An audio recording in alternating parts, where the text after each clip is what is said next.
সকলকে জয় যিশু। অনেক বিশ্বাসী ভাই বোনেদের মুখ থেকে শোনা যায়, আমি তো প্রভুকে অনেক বিশ্বাস করি, খুব বিশ্বাস করি আমি, কিন্তু যখন কোনো সমস্যা আসে বা যখন কোনো তাড়না আসে তখন সেই বিশ্বাসী ভাইকে বা সেই বিশ্বাসী বোনকে আর দেখা যায় না। প্রভু বলছেন এইরকম বিশ্বাসের কোনো প্রয়োজন নেই, যেখানে কোনো সমস্যা এলে বা তাড়না এলে তাকে দেখা যাবে না। প্রভু নতুন নিয়মে আমাদেরকে বলে দিচ্ছেন, তুমি বিশ্বাস করো একটা সরিষা দানার মতো, যে ছোট্ট সরিষা দানা নিটল হয়।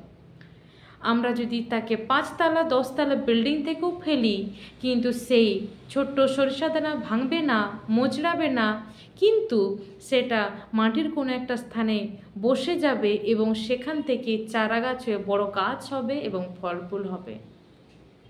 আমরা সেই রকম বিশ্বাস করব যে বিশ্বাসে থাকবে গভীরতা, সেই রকম বিশ্বাস আমরা করব।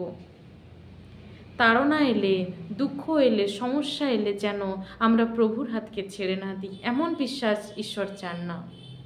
ঈশ্বর চান একটা সরিষা দানার মতো বিশ্বাস, যে বিশ্বাসের দ্বারাই আসবে আমাদের জীবনের সাক্ষী, যে বিশ্বাসের দ্বারাই আসবে মানুষকে সুসমাচার দেওয়া।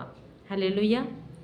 তাই প্রিয় ভাই, প্রিয় বোন, আমি বলতে চাই, আপনি একটা বড় লাউ কুমড়োর মতো বিশ্বাস নয়, কিন্তু একটা ছোট্ট সরিষা দানার মতো বিশ্বাস করুন। প্রভু আপনাদের প্রত্যেককে আশীর্বাদ যুক্ত করুন। আমেন।